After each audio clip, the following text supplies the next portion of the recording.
We have proposed upgrades to the XRP Ledger coming out of academic institutions that are supported by Ripple's University Blockchain Research Initiative. We have the Bank of England proposing rules around systemic stablecoins and the potential digital pound.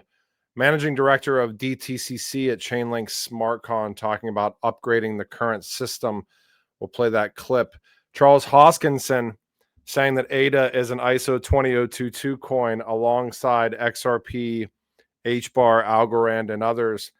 You've got DAG going on to Kraken, XDC moving forward, Rails on trade finance, and essentially a deep dive into Hedera, artificial intelligence, Accenture and the public sector, some Microsoft tie-ins, and some interesting stuff here that's anchored to Hedera consensus service. This is going to be a good one, so buckle up with me. I'm going to start right here.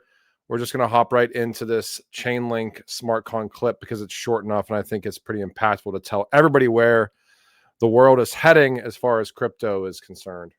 So as the consensus model for financial markets, we look at blockchain, and we both see it either as an existential threat, there's a better way to do consensus, or an enormous opportunity to retool as we target T+0 in the end. We see it as an opportunity, both of our organizations.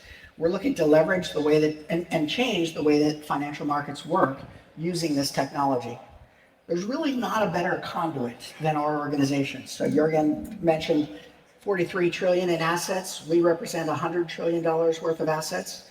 And really by working together, we are at the center of the financial ecosystem. And by using partners like Chainlink, we're able to move, I think, very quickly and completely update financial markets to use these new tools. Pretty crazy, right? So DTCC, 100 trillion. He mentions the other panelist, 43 trillion. Jürgen, I can't remember if it was Euroclear or Clearstream that was sitting on stage with DTCC at the SmartCon one, but that in and of itself, that's like $143 trillion. And they've mentioned that they are tokenizing that in kind of real time. All right, I found this today: to squelch or not to squelch. Enabling improved message dissemination on the XRP Ledger. So forget TPS or transactions per second. This is talking about scaling XRP Ledger architecture through node communication. This is a new academic paper that evaluates XRPL's peer-to-peer message propagation. The network, I'm not going to read this whole thing. It's very academic driven and kind of dry. The network in its current state uses flooding, which is rebroadcasting every message to every peer. Creates a lot of duplication and redundancy and potential bandwidth waste in its current state. This squelching term that they're talking about here lets nodes temporarily mute redundant sending, reducing duplicate traffic by 40 to 60% without hurting reliability. Other models, they talk about gossip, which is interesting because gossip is literally the consensus mechanism on Hedera. Were tested, but they say that squelching, I'm not going to be able to say that last straight. The squelching is deployable now with minimal redesign. So, you know, this is kind of similar. We've seen a couple of other ecosystems talk about different architectures. I'm interested that they brought up gossip about gossip in here, which is what Hedera uses, which essentially does try to minimize or remove that redundancy. Now, why this matters, as XRP Ledger adds new node operators and just grows globally, communication efficiency is going to become one of the true scalability metrics, not only TPS. So you can market TPS in crypto numbers all day long, but if the nodes can't communicate efficiently, you are capped. The paper right here proves that XRPL's engineering teams and the educational and academia in the world is evaluating the XRP Ledger beyond just transactions per second. They're optimizing the network itself. You can see here this research was funded in whole or in part by the Luxembourg National Research Fund. And it talks about UBRI as well. Thankfully acknowledges the support from Ripple University Blockchain Research Initiative for the research. Found that pretty interesting. All right, now I found these two today. This is coming out of the Bank of England and digital money. This isn't talking about a cash ban. This is talking about a stability model. They're essentially telling you what's coming. They're telling you that stable coins are coming. There's two documents that came out today. The first one is proposed regulatory regime for sterling denominated systemic stable coins. And the second one is the role of holding limits for sterling denominated systemic stable coins and a potential digital pound. Well, I'll tell you, if you've got these central banks across the board saying that it's potentially happening, it is potentially happening. We've not only seen this through the Bank of England, but obviously the European Central Bank and others. Now, this is dated as of today. Concern is during banking stress, people could potentially move bank deposits into these new digital forms of money at lightning speed. This would cause bank disintermediation. They modeled stress scenarios showcasing up to $250 billion in outflows if there were no holding limits on stablecoins. The proposed temporary limits that they've introduced here are between 5,000 and 20,000 pounds for individuals and $1 million to 10 million for businesses. Now, they are not talking about outright bans here, but they are talking about is circuit breakers to prevent, a digital bank run while the system kind of adapts to the new digital future that we're all headed towards. The Bank of England states clearly within this that cash remains. Limits are transitional. Digital money should coexist with cash and bank deposits. This isn't the you'll own nothing narrative, at least not quite yet. All right, we did an interview with XDC Network that we just published here. If you guys are interested in learning about another one of, and full disclosure, Genfinity has media partnership with the XDC Foundation. But like we talk about all the time on this channel, crypto, blockchain, distributed ledger technology is so wide reaching that it's affecting multiple different verticals throughout the world, multiple different enterprises, multiple different financial landscapes, one of which certainly being trade finance. Now, for those of you guys that aren't aware, $9 trillion, this is the opportunity at hand here. This is as per Billy Siebel, executive director at the XDC Foundation, and there is a $5 trillion trade finance gap where small and medium-sized businesses and enterprises are unfunded. And you can think of what happens with the big banks, then they kind of rule the roost, the big banking conglomerates here. So at the end of the day, what's really interesting is, we are moving towards a society where not only small and medium enterprises actually get funding for trade finance, however, or for global trade, I should say, but, the you and I's of the world are going to be able to actually participate in some of that funding as well. I mean, it's democratized to the point of us literally participating in totally new areas of opportunity for ourselves and, reaping returns and all this other stuff. And all of that happening kind of transparently on the blockchain. Huge shout out to XDC as well. Just briefly, Circle's USDC supply on XDC Network increased by 200% in October. One of less than 20 layer 1 networks that has native USDC. So found this today, and I'm going to move into this Hedera deep dive. ISO 20022 support is essential to open banking and combining the TradFi and DeFi worlds. Ada is glad to be holding the line with XRP, HBAR, Algo, and others. I had to do a double take here. It's Charles Hoskinson of Cardano. This is like the same stuff that we see our favorite YouTubers mentioning sometimes. Anyways, you guys know my stance. There's no ISO 20022 coins right now. However, you do have platforms that can meet compliance, et cetera, et cetera. Maybe it's a moot point at this point. You've got Charles Hoskinson saying it. So whatever. Everybody's ISO 20022 coins are going to the moon. Let's just go with what Charles and everybody else is saying. I'm not arguing anymore. Who cares? Now, I did find that document, by the way, if you guys watched maybe a couple of months ago, I think it was like Europe literally pushing standards forward to having kind of native ISO 20022 compatibility at the crypto level. And now you do see, kind of different ecosystems having different levels of integration as well. Not the native crypto token, but like the actual platforms or the actual kind of network architecture. You've got Travis John. He is the head of institutional DeFi at XDC Network, putting out a long post on how ISO 20022 connects XDC Network to banking, settlement, and global trade finance. XDC Network, he's saying, does natively support ISO 20022, the global standard for rich financial messaging. Obviously, digital asset versus network. We could get into semantics there too, but I'm not going to. At this point, like I said, I mean, I think Charles, like when you see somebody like Charles saying this, to me, this is like, okay, he's framing it under the purview of like blockchain, distributed ledger, head crypto figures are ready to meet banks where they're at. It's a little different than the full grift that we see sometimes. But anyways, you can read this post through here from Travis as well. How ISO 20022 integration transforms key sectors. This is going to be the same for every network, by the way. So you could probably make the assumption if you're reading this for XDC, you're probably reading this for how this would benefit any ecosystem. The API lets banks send structured messages with embedded digital assets, cutting limitations of legacy MT formats. For those of you guys that aren't aware, I think it's November 22nd, the shift from MT to ISO 20022 or MX, I think is another way of putting it, MT to MX. Enables instant trade settlements. ISO 20022 embeds settlement instructions in messages. Automates global trade finance workflows, et cetera, et cetera. You can read through this whole thing here. LayerZero integrated with Stellar. Don't normally talk about Stellar, but we wrote an article out of Genfinity for that 150 plus blockchains, which I think is pretty cool. 4 million merchants now accept Bitcoin with zero fees on Square. This is the squelching update as well. So we actually did do an article on this. So if you want to read the breakdown of XRP Ledger message squelching, love the term, go to genfinity.io and you can read it. All right. And that's, again, coming out of the University Blockchain Research Initiative, or at least supported by.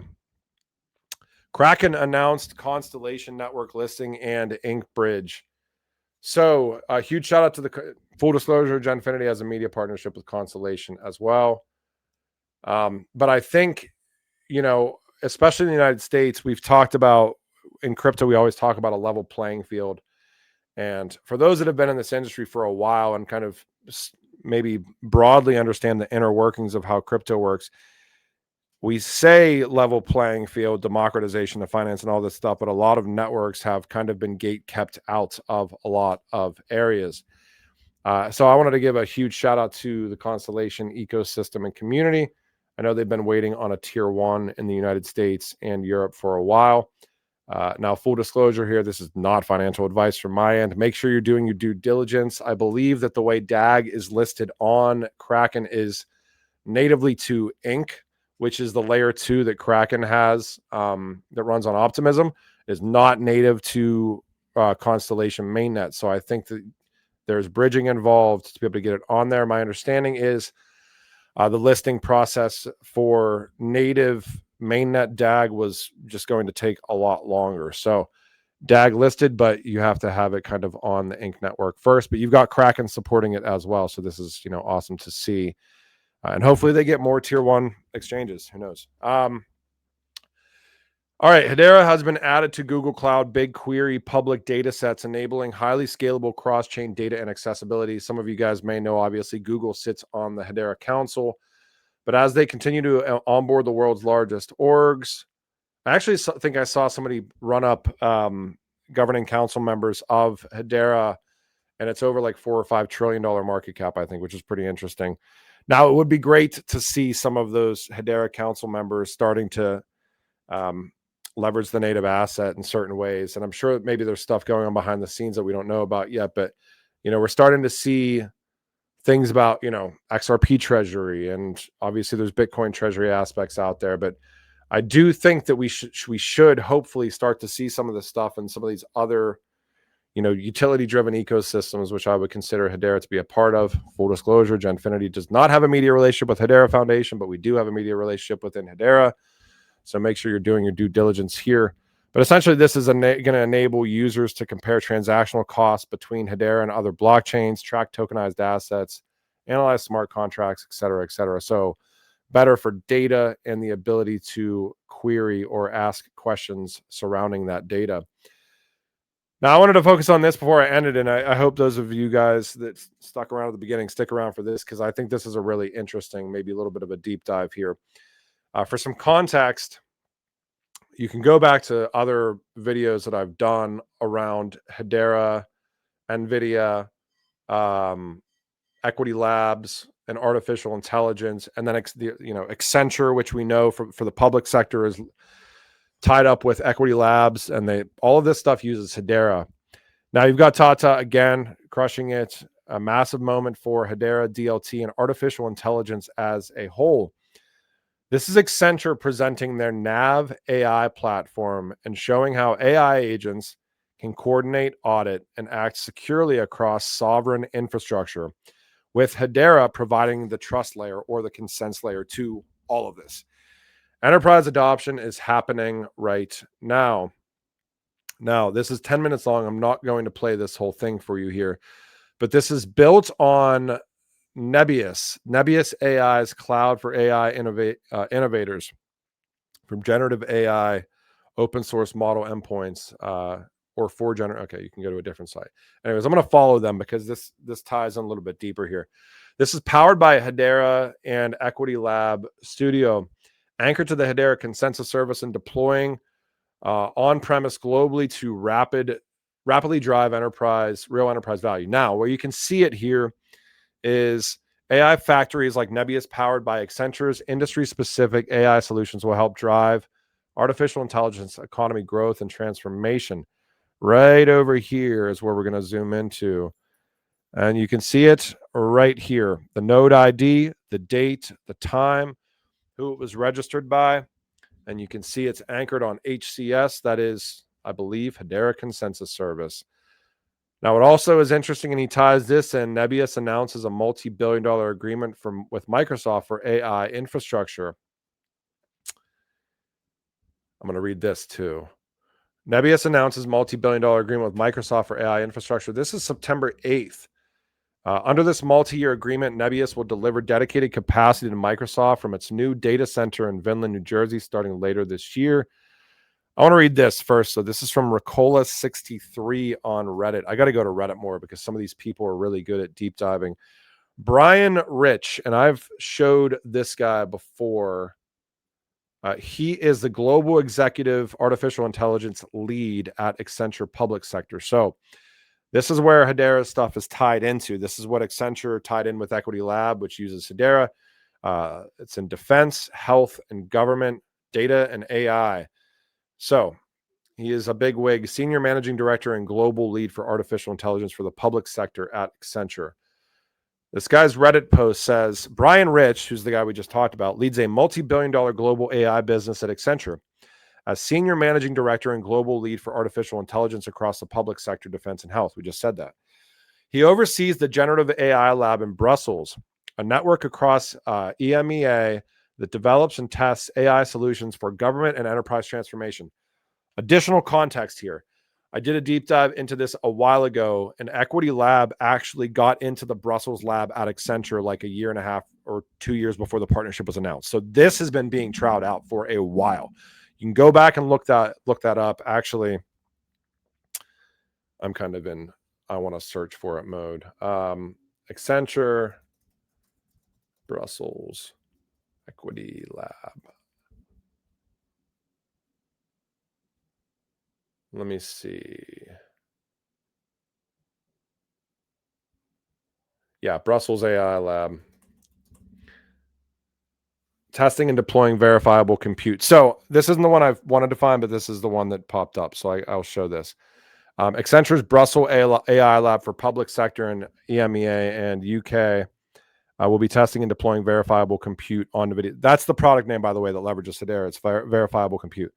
NVIDIA Blackwell to establish cryptographic proof of governance and policy compliance with agentic AI solution for public sector and defense. The other document I found was like a much older press release that was like kind of a quasi press release, but it's like you can see the context of, all right, they tried this out like a few years ago at least, and then the partnership with Accenture was announced like a year and a half, 2 years later, which leads to believe obviously these have been successful trials. Also, Brian Rich leads Nav AI, a multi-agent product enabling governments to orchestrate deployment of agents for high complexity knowledge-based tasks. Nav AI was recognized in IDC's MarketScape Worldwide AI Services for National Civilian Government 2025 as a differentiating capability that verifies data AI, and computational integrity. He also serves as global lead for Accenture's strategic alliance with Palantir, overseeing enterprise and government adoption of Palantir Foundry and AIP worldwide. I don't think I need to tell you guys who Palantir is.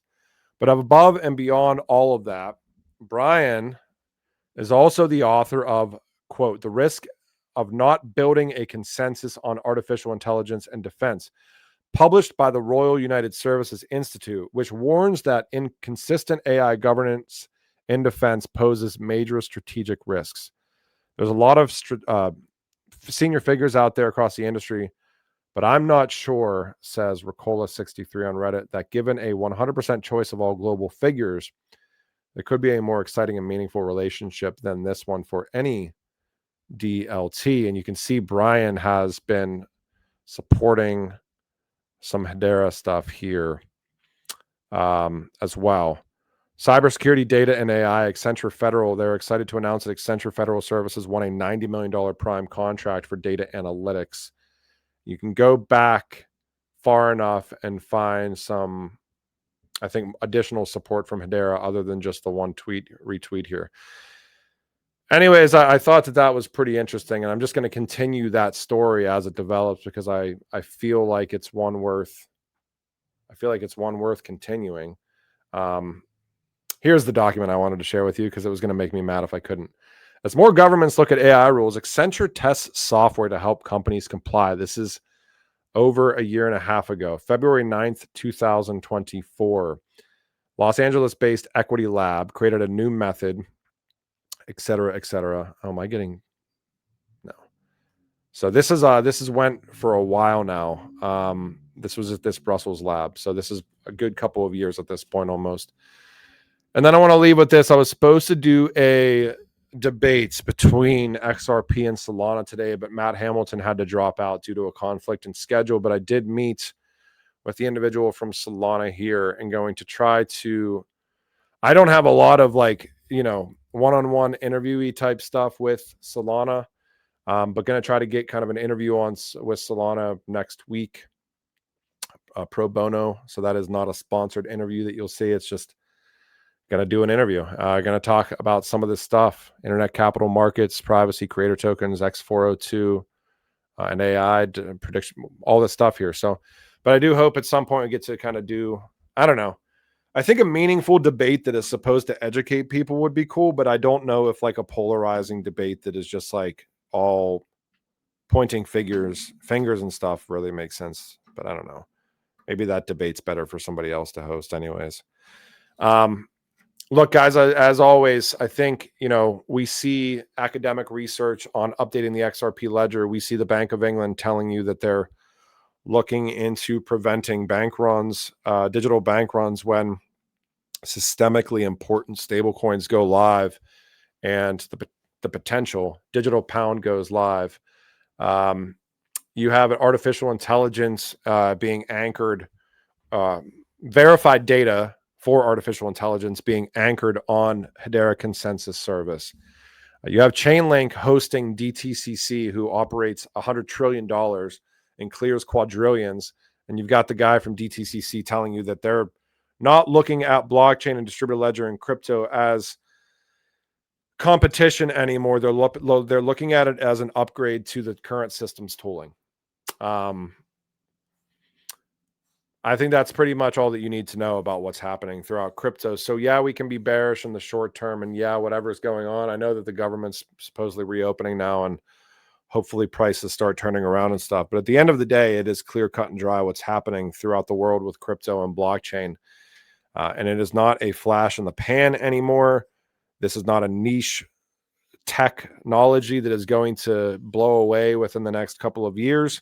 All of the world's architecture, my stance on this, will in some way, shape, or form probably leverage or run on DLT and crypto and blockchain in the future without many of us even knowing it. So I hope you guys enjoyed this video, and I will talk to you when I talk to you. Please follow Genfinity on X at Genfinity. Give me a follow. Please subscribe to this channel. It does help, and I think you can hype it now on YouTube too. So let's do that. So I'll talk to you guys when I talk to you. Bye.